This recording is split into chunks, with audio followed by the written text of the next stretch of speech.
Narito na ang balita mula sa GMA Integrated News. Posibleng magpatuloy hanggang sa susunod na buwan ang red at yellow alert sa kuryente.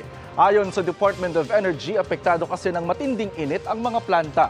May mga hydropower plant din na hindi gumagana ngayon dahil sa El Nino.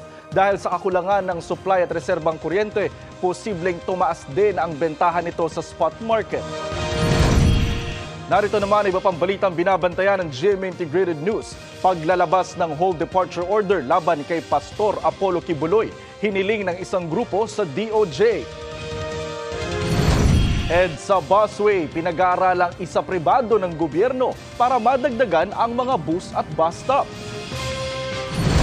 At sa 24 oras, bangkay ng lalaki natagpo ang nakasilid sa sako sa Payatas, Quezon City.